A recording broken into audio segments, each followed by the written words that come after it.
So I know how we got connected. We got connected through a mutual friend that thought it would be appropriate for us to speak. How did I get here? I think it starts off where I was pushed in this direction long before I even knew it was a direction. I had been working with a life coach and just kept getting stuck. And time after time, it was like a little bit of stuckness. And I'd keep trying to work through that. And I felt like I've done all the work I could, but I was stopped. And I knew there was more for me. I knew that my life had to be greater than just working through these old traumas and like never really being able to move past it. And that was when, this psychedelic world came up. I resisted it so many times. I was like, nope, not for me. I don't do drugs. I've never done that. I like to have my feet firmly planted on the ground. I don't like to not be in control. And to me, psychedelics was a way of like floating away. And that was nothing I was going to do. But the more it kept coming up, the more I realized if I really want to move past this, how can I not explore every tool that comes my way? Move past the stuckness? Past the stuckness. Okay. And it was a tool because it's not the answer. I love to say like the magic is inside of me. The magic is not in any of these tools that we use, but it pulls it out a little bit. And that first time that I did explore it, I flew out to Costa Rica. I spent a couple of days there, went through 2 different journeys. And when I got back on that plane to come home, I knew that I was a different person and there was no going back. And my life since then is one that I've never even dreamed could be possible. It's filled with so much peace and clarity and direction of I know exactly what I need to do, where I need to go, and how I need to do it. And you can't fight that. It's almost like getting everything you ever wanted. And then you're like, well, no, that's not for me. How could you say that? Just by looking at my life day in, day out, waking up with this feeling of just peace and love and like light. I feel like my life is so full of light right now. I never even knew that was possible. Looking back, I describe my life as I was existing, but I wasn't living. Materialistically, I had everything I wanted, but that wasn't giving me a life worth living. I was functioning and I was doing everything I needed to do, but I never got the chance to really just be and enjoy right here, right now. It was like this race of always more and what's next and how do I work hard today so tomorrow is better. But then tomorrow I'm looking at the next day, and then it was just this never ending, when will I ever get there? And now I know there is no there. It's right here, right now. And if this moment is all I have, I'm good because it's beautiful. I needed to just break free from this realization that there was nothing I needed to break free from. You said you did 2 ceremonies. What were the ceremonies? So it was psilocybin. Yep. I did it one day and then the following day, so 2 days in a row. The first day was just blissfulness. I got so much clarity on like why I'm in this world, my reasoning for all the different pieces that I've gone through. So just to explain, like I was able to see myself as this vessel and I was filled up with an extraordinary amount of light. And I was able to see that that light was put inside of me to share with others and to spread it around to all those around me. But instead of sharing it, I kind of kept it inside. And then I watched as little cracks had to be made in order to get the light out. So whether it was, when I was a child, I had stage 4 cancer, and that was a very big part of my life. But that was like a crack for me to connect with the cancer community.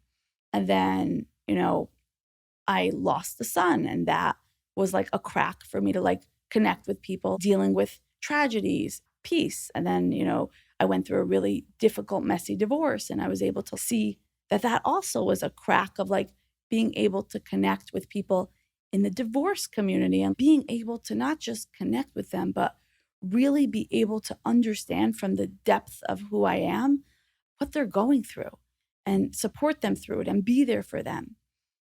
Even just like during my divorce, my family turned their back on me, and like I didn't have that family support in any way. They were really not happy with my decision to move forward in that. And all these little pieces and all these little cracks made me able to connect with all those different people around me. And I realized that those cracks were coming out because I was not sharing my light. I was holding it inside of me. And once I was able to realize that this light needed to get out, I don't need those cracks anymore. I don't need to be hurt so much to be able to share with others. And that was like one thing that came up consistently is like, you're here to share your light. And if you're going to hold it inside, that light's coming out whether you like it or not. So it's your choice how you want that to come out.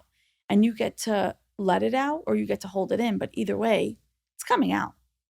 And that was like a very big part of that first experience for me of, seeing almost like clarity of like, I know what I need to do.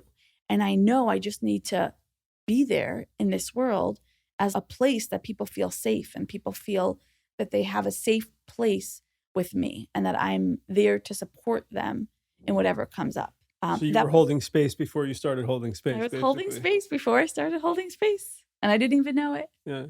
And that was the first event. The second one was dark and deep. And it was just, I couldn't wrap my head around it. And I didn't want to go through that. And it was so much of the darkness that I've experienced in my life. It felt like all of it was clouding over. And at some point I said, this is not my space. I don't want to ever do this again. This is not for me. I can't handle this deepness and I'm not ready for this. Working through that afterwards, I was able to look at that time and realize I needed all that depth and darkness and rawness to come up so it could get out, because it was so stuck in me for so many years that I was never able to really express it or really work through it. It just needed to come out. And it was hard. It was painful. It was one of the most beautiful things I've ever gone through in the most painful ways. And once I was able to like let that darkness come up to the surface, I knew I was ready to let it go and I didn't have to hold on to it anymore.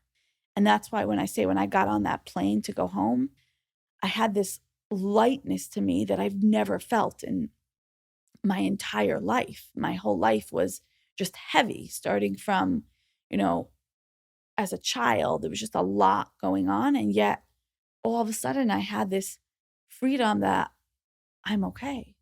And I don't need anything to be okay because everything I need is inside of me. And in the past, I was always looking externally for ways to be okay, whether it was people, whether it was their validation, whether it was things. And all of a sudden I was able to stop and realize none of that mattered, because as long as I have myself, it's almost like I can't be let down if I'm not relying on all these external materialistic things or people. And once I realized that, it was like, I can do anything I want to do and I can make this world a better place just by being me. I don't need to wait for all these things to come to my table. It's like, it's already in me and I could just spread that. And, in my mind, I couldn't help others. And then all of a sudden I realized, well, all you need to be is one tiny half a step ahead of the next person to be able to give them that space to be okay and that space to feel heard and understood and know that they're not alone. And that's what I realized so many people are just looking for, of like knowing that they're not alone and there's someone there for them no matter what comes up. Right, in a non-judgmental kind of way, just creating a container for them to be able to be free, release, and not feel judged, not feel like And they have to do anything. that word judgment, I used to say, I don't judge. And then I realized I do. And I love it because I judge people every single day with kindness and compassion. For a lot of other people, they'll recognize that as acceptance. But Acceptance. you're spot on. You're looking at this one word and giving it the two poles that it can represent.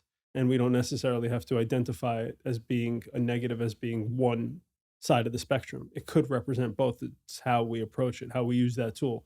So that's really beautiful. And I think a lot of people will resonate with that. So just to take a step back. So the first experience, right, is light. It's like, okay, this is who you are. You are actually a vessel. Light is raining down through you.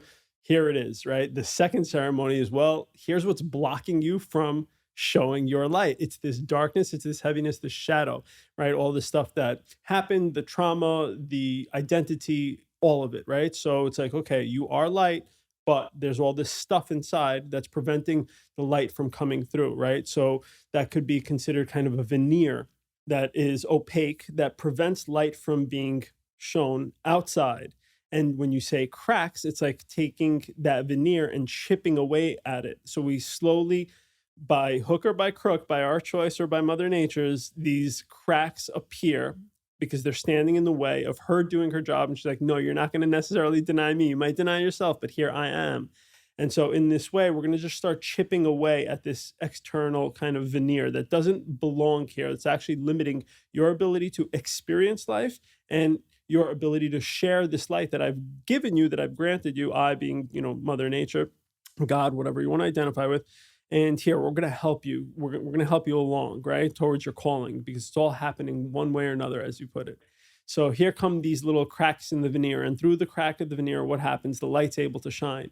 And that ray of light, when it is, let's say, externalize, it connects with another's light. And oftentimes to relate to somebody, especially if we're, let's say, light workers and healers and helpers, right, we connect with people only in the capacity which we kind of come from, meaning we have to understand something, we have to be aware of a condition or quality to connect with someone on that condition or quality. Because if I've never experienced trauma, how am I going to connect with you when you're going through trauma? I can't help you. So we go through this, let's say, training of sorts, even though it feels heavy at the time. We go through this training to be able to connect. And these individual cracks represent these openings for these rays of light that have a basis in, let's say, some historical reference for us that allows us to connect with these other people who are going through a hard time. And in that way, we help open up their veneer. We're helping one another out along this Domino journey. effect of like, the more you help yourself, the more you could help others. Amen. That's the Impossible only for way. not to be. Right. Yeah. That's the only way, really, right? We all have good intentions, and we all want to change the world, and we want to help everybody. But how do we do so if we're, carrying around all this heavy weight? It makes it very, very difficult to do, especially if we have this opaque veneer that's, covering us from a result of all of these historical kind of incidents. It becomes impossible to do. So, okay, so those are the first two journeys, and then we come to Those this. were the first two journeys. And in this realm of it, for some reason, it just came to me that I'm going to be introduced to you. And I cannot explain it. I walked away saying, that was weird. We have a mutual friend, and it just came to me. He's going to introduce you to someone. I got back Sunday evening. Monday morning, 8:30 in the morning, my phone rings, and it's this friend of ours. And he says, I just sent you a phone number. I can't explain to you why, where, or when you need to connect. And after going through such a journey, I knew I had to follow my heart. And I remember calling you and saying, I'm not exactly sure why I'm calling you, but I'd love to hear a little bit more about who you are. And one thing turned into the next. One thing turned into the next, and we end up meeting, right? We have a conversation, but almost immediately after that, we're kind of deployed in service. Because I remember that conversation, and you're explaining to me a little bit about you and what you do. And really all I heard was, I like to help people. And I remember saying to you, I'm not exactly sure what you're asking me to do, or if you're asking me to do anything, but I feel very aligned with what you do, and I'm in. You help people. I know deep in my heart, that's the only reason I'm in this world, to help others and to enjoy life. That's how I feel with being able to be in this space and hold this space for other people in this safe, kind, non-judgmental way. And so fast forward, you said holding space. So when we move forward to the first time that we hold space for someone, right? You experienced psychedelics personally. And now this is the first time you're experiencing holding space for someone going through the psychedelic journey, right? What was that like? The best way I could describe it, I walked out of there feeling honored. I felt so much gratitude that another human being would let me into their deep, dark space and let me be there while they struggled so much through what was coming up. And when someone could feel safe with me, it's almost like I'm able to give someone something that I never had or that I never felt I had as a child.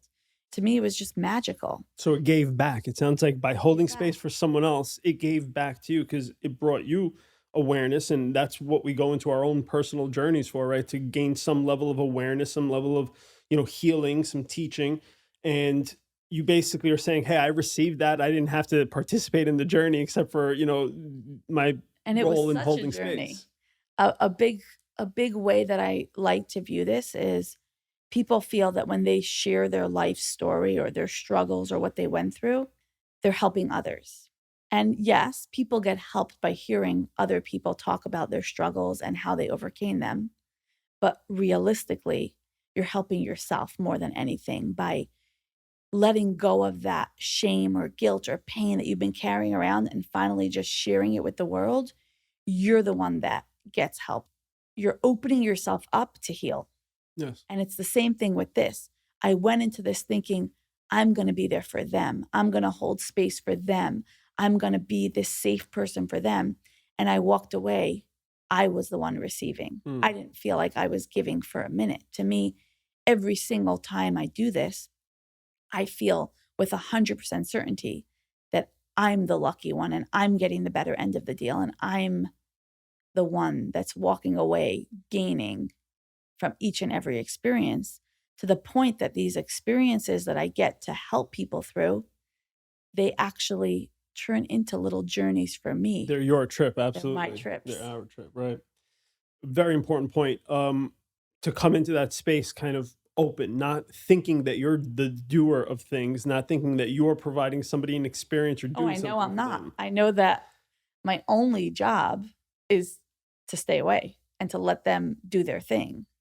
If the minute I think that I'm actually doing something, It's I'm friction. already going the wrong direction. Right. And that's important for people that are out there that are hearing this, whether you're trip sitting or whether you're actively guiding. And those are two different things. It's important to come in empty. It's important to come in humble and recognizing that you're receiving just as much as the other person is receiving. Because as soon as you come in through the polarity of I am the doer or the healer, you're stuck, you're caught. And you polarize the other individual, which means that you're going to preclude their process, meaning you could only interfere, you could only get in the way with your own stuff. And that's why getting out of the way, that's why we step into this space. We have to be very empty, very clear, prepared for anything and everything, just like we would in our own ceremony. When we're coming into our own ceremony, we're going in to breathe and to surrender. And if you don't bring that same dynamic into the room, when you're holding space for someone, again, whether you're doing it passively as a trip sitter or you're doing it actively as a guide, it's like it's the one ingredient that's required. You have to come in from a state of surrender, meet the person in breath, and let it all unfold because we don't know who's getting what. There's no assumption or expectation to be made that I am doing this for someone and that other someone is receiving. It's like the surefire way of getting in the way. So that's really important that you brought that up. I'm very glad, and I hope that people really hear how humble you need to be to step into this space. So I've heard you say before, and it resonates so much to me, where you say, if you're a surgeon and you're going into surgery with dirty hands, are you really helping? Or are you going to just infect them 65 different other ways? That's the best way I like to see it, is how can I keep my hands clean and out of the way so whatever needs to come comes for Right. them. And it's never about me. yeah, there in this work, there is no me. Right. There So is you're no me. 100% right. So, fast forward a bunch of space holding later, you also have your own journeys coming up along this kind of pathway that you're on, right? You have your own Absolutely. experience with ayahuasca after the psilocybin, right? Absolutely. What was that all about?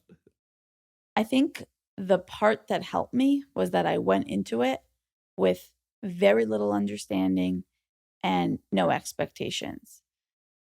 Oftentimes, for me, the easier way to do it is just not to know. I know there are people that research and they plan, and I knew I just need to let it be. I've done it a couple of times, and I think the most surprising thing for me every single time is how I just can't stay away. And every time I do it, I feel like this is just clearing things up for me to go further. It's uncomfortable in so many different ways.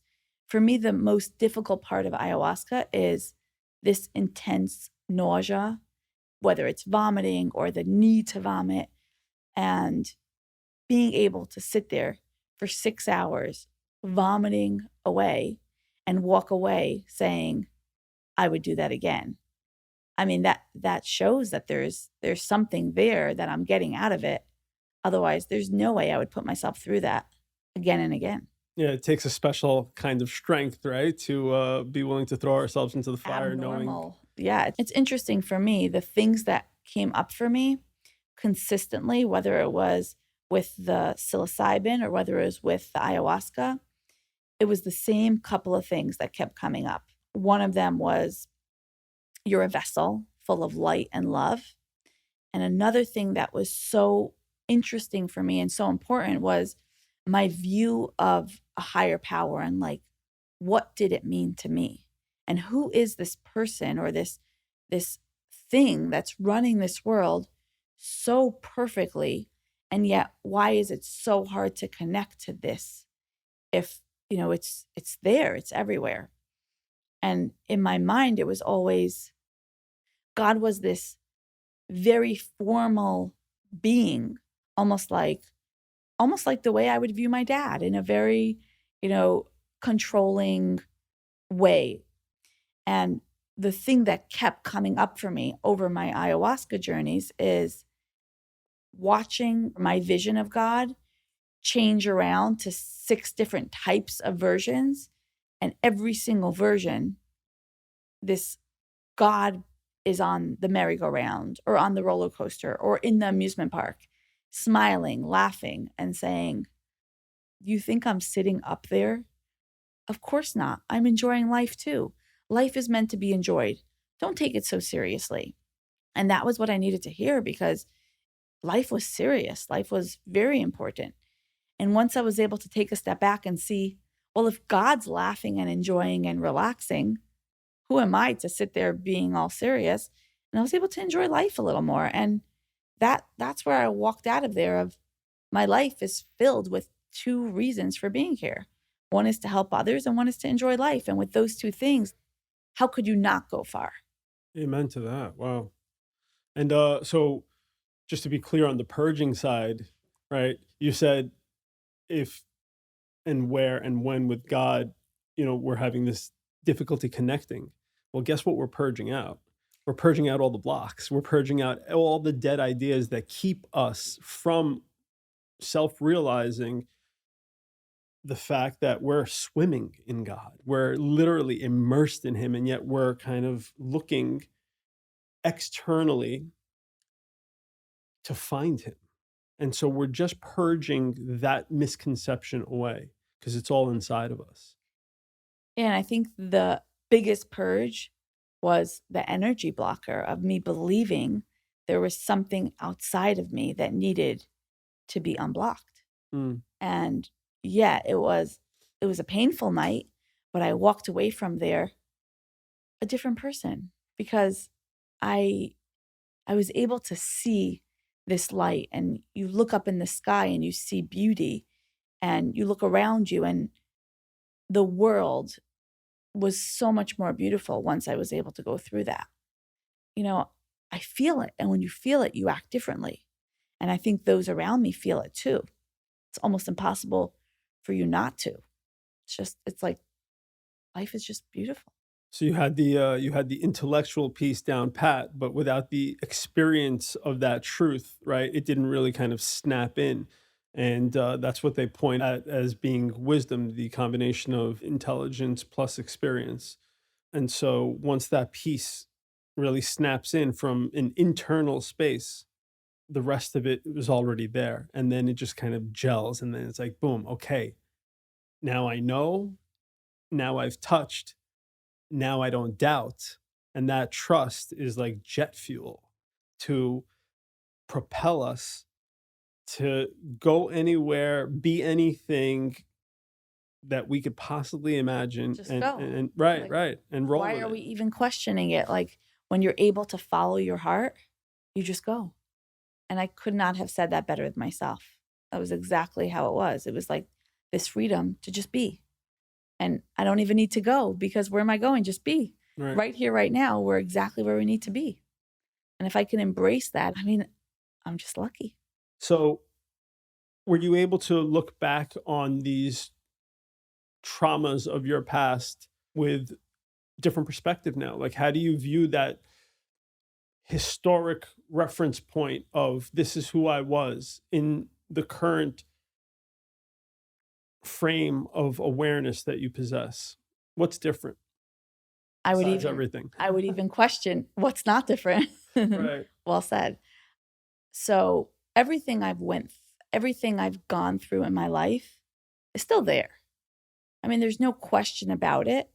Life has its difficulties.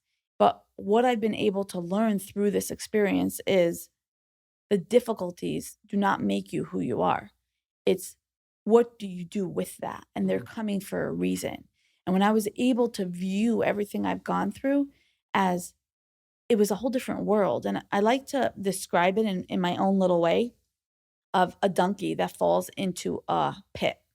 And, they try every which way to try to get this donkey out. And at some point, the farmers are like, we're never going to get it out. We just have to bury the donkey. We'll fill up the pit. We'll, throw some dirt on it. And that's it. There's nothing we could do. So they start shoveling dirt into this pit to just bury the donkey. And they look down and they see with every shovel full of dirt that gets poured on the donkey shakes it off his back and takes a step up on that dirt until he's able to walk out of that pit. And to me, that's my life because there's always things that are thrown on top of us. But what do we do with that? Oh, wow. And in the past, it was just, this is my life, and I just dealt with it. But once I was able to realize, no, these difficulties are actually opportunities to grow.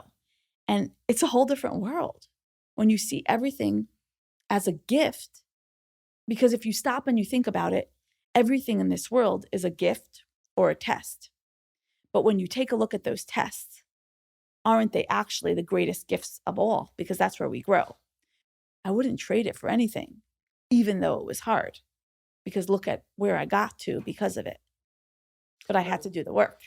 Yeah, it's an important shift in perspective, right? Because when the challenge is happening in real time, it's like, oh man, why is this happening to me? And we kind of get caught up in it. But then if we've had these experiences in life and we've had this shift in perspective, then when it's occurring, it becomes this aid, if you will, but we only recognize it when we look backwards, right? Retrospectively, we could look back and say, oh, wow, look, all these things were actually kind of these little piles of dirt that allowed me to climb up. But in the moment, if we get caught up in what's going on, if we don't have that perspective, then we think, oh boy, I'm being buried. So the same thing's going on. It's just how am I approaching it? What's my kind of, what perspective am I carrying into this particular moment? Whether you get to come to that perspective through a psychedelic journey or through the various stages of life or hearing this podcast and hearing you speak, right? It doesn't matter. But please kind of integrate that which way you want, because it's the difference between life being a gift and life being a curse. That's all perspective. I could have gone through my experiences. It would not have propelled me to where I am today if not for the integration piece. And I'll just bring like two little points up that came to me in my first journey out in Costa Rica. One of the first things, I'm not a big fan of bugs. I can handle animals from afar, but I'm not a big animal bug person. And it kept coming up to me. Go sit in the dirt. Go be comfortable with the bugs. And to me, that was like a very strange thing. But I walked away saying, okay, I guess I need to just go sit on the grass and be comfortable with, bugs and animals and snakes, coming up to me. But when I was able to integrate that, I was able to realize it was telling me to be comfortable in the uncomfortable, and that's okay. And it doesn't always need to be comfortable. Sitting in the grass, in the dirt, in the mud was not what I needed. I needed to know that I was able to step out of this comfortable space and I would be okay, even though it was uncomfortable. Another thing that kept coming up to me was, I need to write a book. I need to write a book about my life and about what happened. And I've been through a lot of different things, but I'm not a writer. It's just not who I am. And I walked away saying, okay, I guess I need to write a book. But when I was able to sit down and integrate it, it was like, no, you don't need to write a book, but you need to share your story and you need to open up and you need to be able to be this vessel that people feel safe with because you've been through things. I went through the first large chunk of my life almost just pretending none of those things ever happened to me because I didn't want anyone to treat me differently or think I wasn't okay or think I needed extra coddling. But once I realized, no, that was my stepping stone for people outside of me to feel comfortable, I knew that sharing my story was not only something that would help me, it was a must. I needed to open up. Without that integration piece, I would be sitting on the grass every day for 20 minutes. To me, the integration piece was one of the most profound things that helped me change my life and be able to just get to where I am now. And I like to say that because I get a lot of calls from different people saying, I need help. I'm stuck. Psychedelics, it's magic. I needed to fix my life. And I always have to throw it back at them and say, it's not magic. It's a tool. And you could use it to benefit you. But sometimes we take tools and we use it out of proportion and it doesn't help us. On the contrary, it hurts us if we overuse a tool. What we have a hard time with often is, as you identified, we think going and getting comfortable in that, let's say, mud, right, was the thing. But it was just the container for the teaching which was inside of it, right, to be revealed. And so oftentimes we get caught up in the container and the superficial quality of things as being, uncomfortable. And so I don't want to do that. But just by going through that experience, we're able to, let's say, peel back that superficial layer and allow the inner teaching or the revelation to be revealed, to make itself manifest. And so it's a gateway, it's a pathway, basically, to something greater. But had you not taken that first step, which is usually the most uncomfortable step, none of it comes to fruition, and it's very easy to kind of rock back into our default mode right after one of these experiences. And I think you touched upon something really interesting of this word more. And there's always more. Someone asked, and this is a question that often comes up, it's like, well, I hear about all these people, working with plant medicines, but does anyone ever really get healed? Does it ever happen? As if it's this kind of finite moment where it's like I could throw my hands up in the air and say, yes, it's over, I'm done.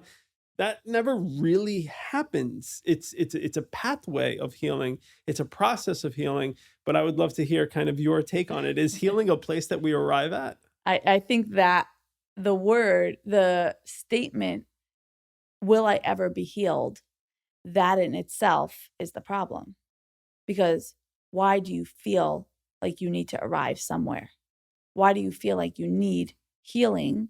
Why can't you just be? And what if you never really needed to heal? What if you were exactly where you're supposed to be? For me, it's interesting because I have this psychedelic world in this life, but I also have my life where I work in a treatment center. And I get calls all the time of, can you heal my son? Can you take all their trauma out of them and give them back to me whole? And I always have to remind them and say, remember, this is what makes your son whole. This is what makes them who they are. And are you sure you want to take all that away? Because that is what empowers them to be who they are. That's huge. That's powerful. So it's a bit of a paradox. It's like letting go of the illusion of being ill is more important than trying to arrive at a destination where I am healed. It's like we have these walls around our heart and we're always trying to break down these walls. But what if you stop and realize they were just imaginary? I mean, you were the one that brought that to my attention and I can't unsee it. It's like, who said there actually are walls that need to be broken down? Right. Why did we even think we need to? Right. It's mental stuff that's fostered by, all these moments in life where those challenges were something that I didn't recognize as being blessings. And so I kind of stayed away from them and I created these walls myself through these kind of processes of self-defense when realistically there was nothing to defend from. It was a learning opportunity and an experience, and it's going to shape me into who I am, much like you said, like, some of those aspects of life are part of us for all the right reasons. We just don't recognize it and we want to do away with it. But no, if we shift our perspective and see that as our strength, as our superpower, then we get to build off of it and grow with it, because you can't take it away. It's part of the story, right? It's part of it. And so use it as a It's a stepping beautiful stone. part of it. Like it really is. Like every single person and what they go through it's beautiful. It's meant for them. Right, Like why do we want to take that away? right. People get lost on that a little bit. A lot of it, huh? A lot of it. That was awesome. Thank you for sharing. That was fantastic. I appreciate the conversation. And just to kind of foreshadow a little bit moving forward. So given that range of experience and giving this current perspective, right, and awareness, what's next? If there is a next ever, right? I don't want to. One foot in front of the other, but I'll end with one thing.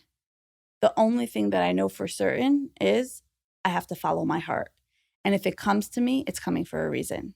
And I'm just going to follow that. And if it feels right, like who am I to get in the way of what comes to me? And and I'll go back to what I believe. I'm a big believer of we're in this world to help others and to enjoy life. And that's what I'm going to keep doing. But I have no doubt that there's going to be things that will keep coming towards me because it's meant for me. And whether it's meant for me or if I'm meant to be there for them or for it, so be it. We just take it as it comes because that's all we could do. Show up as ourselves day in, day out, and just welcome what comes. It's this back and forth of, am I really giving or am I receiving? There's really no difference. Because when you show up authentically as yourself, none of the rest matters. Selfishly selfless, Exactly. right? Well said. Awesome. Thank you so much. Thank you.